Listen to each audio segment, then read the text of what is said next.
The trade deadline is one of the most exciting times on the calendar. Baseball fans like me were just refreshing, scrolling Jeff Passan's Twitter page in order to get alerts until our thumbs tire. We want to see which of these contenders are going for it. They want to go win a World Series. How do they do that? Add big time pieces. Or is it another team looking to sell, pivot towards the future, creating a frenzy of speculation and hope? And this mix of strategy, star power, and real-time chaos makes the deadline a roller coaster of emotions. And those emotions often spill over immediately as fans rush to social media or the water cooler at work to talk about whether their team won or lost this trade. And in this video, we have the benefit of hindsight. So now that we're at the quarter century mark, let's look back at the 5 worst deals done during MLB's trade deadline. But before we do, let's talk honorable mentions, because let's be honest with each other. This list could be 10, 15. There are so many bad deals done during the trade deadline, so I wanted to include some of my personal favorites again as honorable mentions. Number 1, it can't be included on this list because the Texas Rangers won the World Series in 2023, and if you ask Rangers fans, they'll probably be fine doing it again. But trading Cole Ragans and Roni Cabrera, a current 19-year-old with a 700 OPS in the minors, for 2.5 months of Aroldis Chapman in a vacuum is a horrible trade. Cole Ragans is one of the best pitchers in baseball when healthy, and not only did he dominate in that second half of 2023, he was named an All-Star and finished 4th in Cy Young voting back in 2024. The Royals also have him under contract until 2029. Chapman didn't record a save for the Rangers in the playoffs, but he was a valuable bullpen piece. But again, the Rangers got a ring, so it's hard for me to find a spot for this trade on this list. Another one of my favorite honorable mentions. Remember this blockbuster? The Washington Nationals traded away Max Scherzer and Trey Turner to the Dodgers for Keibert Ruiz, pitcher Josiah Gray, pitcher Gerardo Carrillo, and outfielder Donovan Casey. Scherzer, we know him well, the future Hall of Famer, went 7-0 with a 1.98 ERA for the Dodgers in 2021, helping them reach the NLCS. Trey Turner put up a 7.8 WAR with 31 home runs and 38 stolen bases in 212 games for LA. On the other hand, Ruiz has been a major disappointment at the catching position. Gray has been ineffective and injured, and the rest of the players in the deal have never made an impact. Another one, same deadline, 2021. The Mets acquired Javier Baez at the deadline, who posted an OPS near 900 with them and racked up 1.7 BWAR in 47 games. Not bad. Great, actually, but I'm sure they're kicking themselves for trading away 23-year-old outfielder Pete Crow Armstrong, who's currently competing for the MVP in the National League while making $771,000. Mets got their guy, but this one has to sting. There are a few more funny ones. The Dodgers traded a prospect by the name of O'Neal Cruz for reliever Tony Watson. The Red Sox acquired Nathan Eovaldi from the Rays in exchange for reliever Jalen Beeks. I mean, the list goes on and on, but here are the 5 worst. But before I do, remember to like and subscribe to this channel for more baseball content. So at number 5 on our list, we're going to talk about a trade that has been referenced in plenty of articles, plenty of videos similar to these, and I actually considered not including it on this list simply because it was the last time that the Pirates went for it at the deadline, and bringing it up so much might make them hesitant to do so again, but we got to talk about it. Let's take you back. July 31st, 2018. The Pittsburgh Pirates traded pitcher Tyler Glasnow, outfielder Austin Meadows, and a player to be named later to the Tampa Bay Rays in exchange for pitcher Chris Archer. Just Glasnow and Meadows for 1.5 years of Chris Archer is terrible, but that player to be named later ended up being Shane Baz. The Pirates were 56-52 at the deadline back in 2018, and GM Neil Huntington thought Chris Archer would be the piece to get them into the playoffs. It wasn't, as the Pirates would go on to miss the playoffs, while Archer posted a 4.30 ERA over 52 innings in the second half with Pittsburgh. The following season, pitched to an ERA over 5, got hurt, and then got released at the end of the season. Guess who picked him up? The Tampa Bay Rays.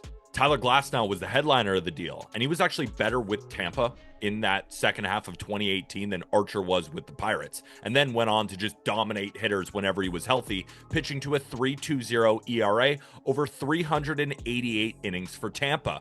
The Rays also traded Glasnow for several pieces later, including Ryan Pepiot, therefore acquiring even more assets from this original deal. Now, injuries did limit Austin Meadows' career, but he did make an all-star team with Tampa in 2019 and finished top 20 in MVP voting twice. And then the Rays flipped him for Isaac Paredes. And of course, that player to be named later, Shane Baz, ended up being one of the top pitching prospects for Tampa and has thrown over 200 innings in a Rays uniform with a 4.01 ERA. Now, he is still just 26 years old with loads of potential. The Rays gained a net total of 16.6 BWAR from this trade, which is the lowest amount on this list. You might think that this deal might be number one, right? While it's one of the most popular on social media, the following four are even worse. At number 4, let's travel back to the 2017 trade deadline. This deal between the Astros and the Tigers came down to the last minute on the last day possible. While the traditional MLB trade deadline was July 31st, MLB rules at the time allowed teams to trade players who had been put on waivers until August 31st. On that day, the Houston Astros traded 3 of their better prospects at the time: catcher Jake Rogers, outfielder Daz Cameron, and pitcher Franklin Perez for Justin Verlander. As soon as Verlander's plane touched down in Houston, he dominated. He went 5-0 with a 1.06 ERA in 34 innings to finish out the regular season, and then in the playoffs, he pitched to a 2.21 ERA, won ALCS MVP en route to a World Series crown. Just that alone would get this deal close to the list, but Verlander just kept annihilating his opponents. In 2018, Verlander finished second in Cy Young voting while throwing over 200 innings with an ERA in the mid-2s. In 2019, he was even better, going 21-6 with a 2.58 ERA and took home his second Cy Young. He missed nearly all of the 2020 and 2021 seasons with an elbow injury, but then came right back and won a Cy Young again in 2022, pitching to a 1.75 ERA and hoisted another World Series trophy. 3-time All-Star and finished top 11 in MVP voting 3 times with Houston. So what did the Tigers get in return? Jake Rogers posted a 2.3 BWAR over 5 seasons with Detroit. Would have been 6, missed all of 2022 and some of 2021 where he tore his UCL. And right now he's got a 541 OPS in 26 games. It's been a fine backup, but not exactly who you want headlining the return for Justin freaking Verlander. Next up, outfielder Daz Cameron, son of former MLB outfielder Mike Cameron, didn't debut with the Tigers until 2020, where he hit 193 as a September call-up and 57 ABs, and was worth negative 0.5 BWAR. He spent parts of 2021 and 2022 with Detroit after being released. In total, worth negative 0.8 BWAR, which basically means the Tigers were better off not including him in this deal at all. Now, right-hander Franklin Perez, the last piece of the deal, never made it to AAA, and the last we saw of him was he was pitching to a 9.45 ERA in 33 innings for the Gary South Shore Railcats, a team in the American Association of Professional Baseball and official partner league of Major League Baseball. All in all, the Astros got everything they could have imagined when trading for Justin Verlander. World Series rings, Cy Youngs, All-Stars, everything. And all they had to part with: a backup catcher, a player worth negative value, and a pitcher that never made it. And number 3, we got another famous one, and this kind of falls into the bucket of what ifs. What if the Dodgers never traded Yordan Alvarez in exchange for relief pitcher Josh Fields?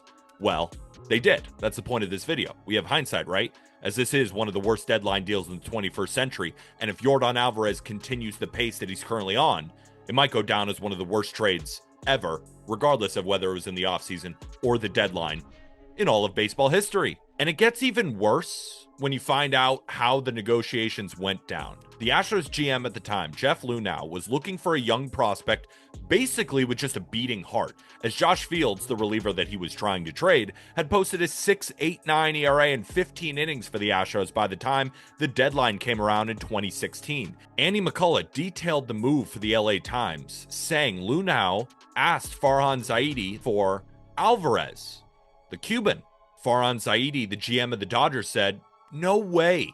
We're not trading you Yadier Alvarez."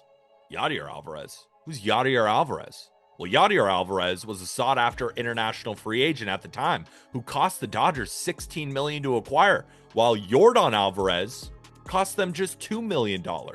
So, that was good enough for the Dodgers, as they sent over 19-year-old Yordan, not Yadier, over to the Astros, and the rest is history. What does get lost in the shuffle of this trade is that Josh Fields was pretty good for the Dodgers, right? You could say he was excellent for the Dodgers. Over 2.5 seasons, pitched to a 2.61 ERA, 117 innings, even collected 4 saves during that time. But that said, I think he could have saved 117 games in 117 innings, and I think the Dodgers would have preferred to kept Yordan Alvarez. Alvarez debuted in 2019 at 22 years old and just immediately started pulverizing baseballs, winning the Rookie of the Year award with an OPS over 1,000 while hitting 27 jacks in 87 games. He's now played in 7 seasons for Houston, making 3 All-Star teams and posting a 959 OPS. That is the 3rd best OPS since 2019, only trailing Mike Trout and Aaron Judge. Ever heard of him? He's the same monster in the playoffs, posting a 944 OPS, winning the ALCS MVP in 2021 and a championship in 2022. Yordan has accumulated 23.1 WAR with the Astros, while Fields gave the Dodgers 2. More than a few reasons why the Dodgers and Dodger fans don't like the Astros. The second worst trade on this list is kind of similar to the third. Happened in the same year, back in 2016, and when it was one team looking to add an established big leaguer in exchange for a prospect return to a team that was selling. The difference here is that the big leaguer that was traded was a disaster. I guess I'm cheating, kind of. Hopefully you'll let me off. This trade happened on June 4th of 2016, so it wasn't quite at the deadline, but it was technically mid-season, and it just has to be added to the list. The 2016 Padres were in last place at the time of the trade and were looking to offload some of their big league pieces. Following James Shields' last start with the team, Padres executive chairman Ron Fowler called out the team for its poor performance and singled out Shields for his awful start in Seattle. According to an MLB.com article from AJ Cassavell in 2016, AJ Preller said the trade, and I quote, was already well in the works and those comments had no impact. Regardless, it's clear Preller was looking to trade James Shields, and the White Sox agreed to add him if San Diego agreed to pay half his salary. They settled on the return of a 26-year-old right-handed pitcher named Eric Johnson and a young 17-year-old prospect by the name of Fernando Tatis Jr. Shields was a disaster in Chicago. In the second half of 2016, he was the worst qualified starting pitcher in the sport, going 4-12 with a 6.77 ERA, which was worth negative 1.9 BWAR. The following season, he pitched to an ERA over 5, dealt with injuries, and then finished the final season of his career with a 7-16 record and an ERA in the mid-4s. It's funny, just looking at WAR, just by itself, Shields for Johnson, just those two, would have been a relatively fair deal. Now, both teams probably wouldn't have done it, but Johnson was worth negative 0.6 BWAR in his time with San Diego, while Shields was worth negative 0.3 WAR with his time in Chicago. However, it wasn't Johnson for Shields. It was Shields for Johnson and Fernando freaking Tatis Jr. Tatis' time with San Diego, of course, has not been without controversy. He's been injured, dealt with a PED suspension, but when he's on the field, he's one of the most electrifying players in the sport. He's been an All-Star 3 times since he debuted back in 2019, a 2-time Silver Slugger Award winner, a Gold Glove winner, and a Platinum Glove winner, and finished top 4 in MVP voting twice. He's been 38% better than a league average hitter by OPS plus and has accumulated over 25 BWAR in 6 seasons. And the Padres actually gained, a net gain of 25 BWAR from this deal. Tatis became a cornerstone for San Diego, and Shields' tenure with the White Sox was a total bust. But the worst trade deadline move of the 21st century comes at the beginning of the century.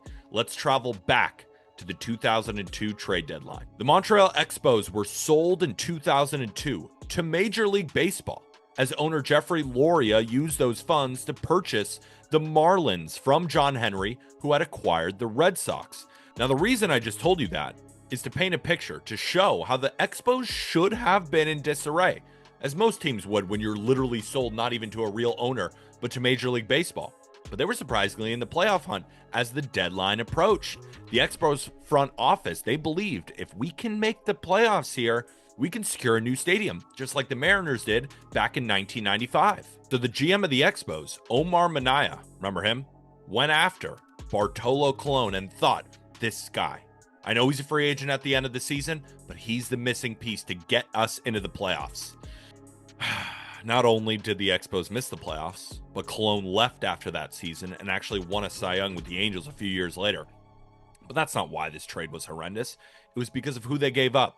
For half a season of Bartolo Colon and 24 innings at a 6.20 ERA for Tim Drew, the Indians received Cliff Lee, Grady Sizemore, Brandon Phillips, and Lee Stevens. Now, we remember Cliff Lee. I remember him well. I'm a Yankee fan personally. He was our worst nightmare. Wonderful career. And with Cleveland, logged over 1,000 innings, won a Cy Young, finished fourth in Cy Young voting in a different season.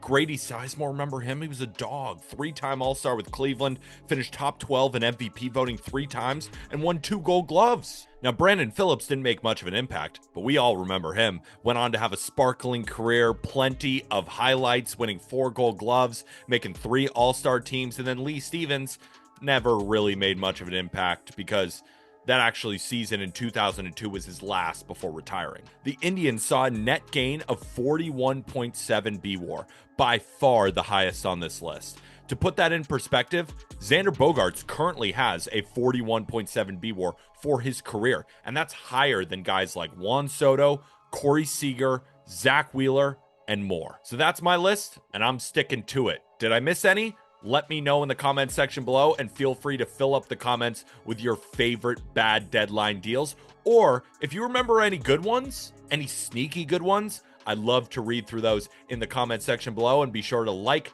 subscribe for more baseball videos.